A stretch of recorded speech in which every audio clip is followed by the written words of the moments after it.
Bonjour et bienvenue dans cette nouvelle vidéo. On va parler des pièces de la X-Ray NT1.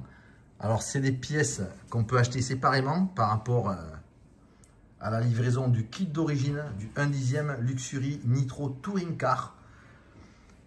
Ces pièces, elles permettent, en fonction du type de circuit, en fonction du comportement souhaité, d'apporter des modifications à sa voiture.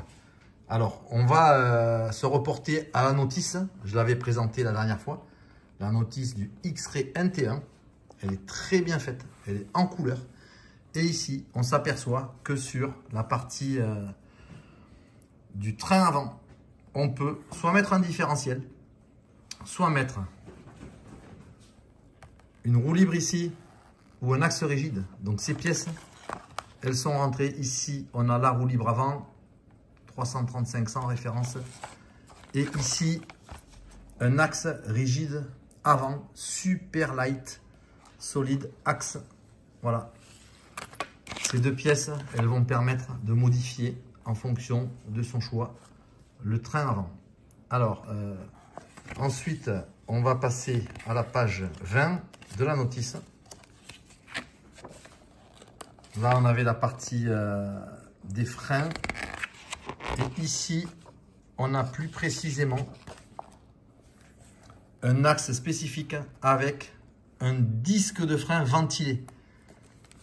Alors, il se présente comme ceci. C'est une seule pièce, mais qui est doublée. On le voit bien ici. Et il est perforé pour un meilleur refroidissement. Voilà le frein ventilé, option ici, qui se positionne sur l'axe rigide arrière. Quand on utilise donc cette pièce, il faut monter les petits ressorts qu'on a vus sur la page d'avant. Voilà, les petits ressorts. Et surtout, des petites rondelles de calage qui vont venir correctement ici fixer ce disque ventilé. On va passer à la page 26, on va parler ici de la direction et notamment des graphites extension for steering block. Ici, ces deux petites pièces carbone, voilà, qu'on retrouve sur tous les châssis, hein, au niveau des fusées de direction. Et ici, elles sont en carbone, extension for steering block. Ici, elles viennent remplacer les pièces d'origine et elles ont un angle sensiblement différent. Voilà. On poursuit avec, alors ça c'est assez important, puisqu'on a parlé de ces pièces pour le comportement de la voiture et le type de circuit. Ici, on arrive sur l'AQ RX, qui est sur une petite plaque sous le réservoir. Cette plaque, elle est ici. Elle vient se fixer sous le réservoir, sous le châssis. Et il existe trois types de plaques différentes. On a la plaque d'origine, ici, en plastique. On a la plaque référence 336-155, ici, full carbone. Alors, ça va être plus rigide, ça va renforcer le flex du châssis et elle est plutôt légère en carbone. Mais on a également l'option lestée, elle fait 100 grammes.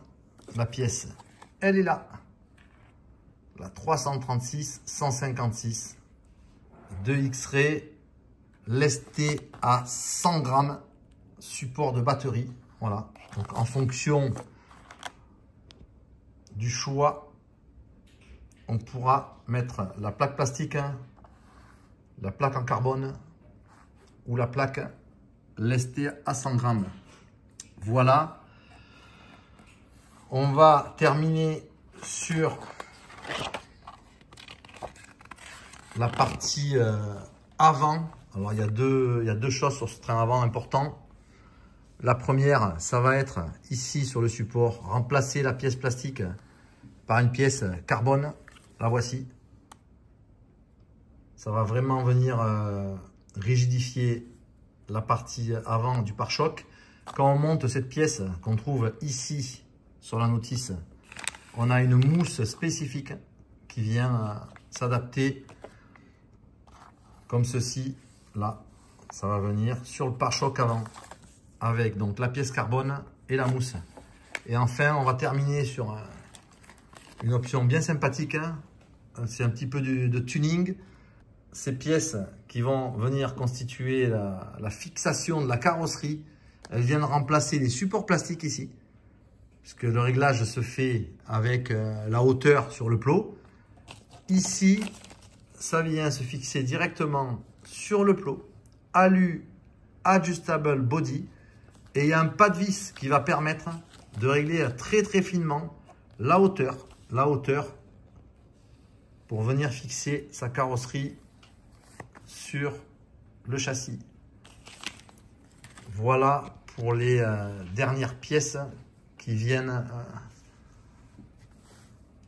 améliorer le comportement ou rigidifier le comportement du châssis.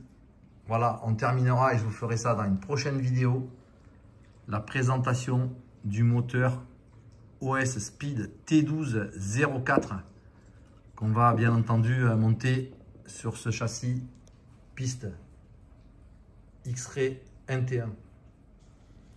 À bientôt pour une prochaine vidéo. Ciao.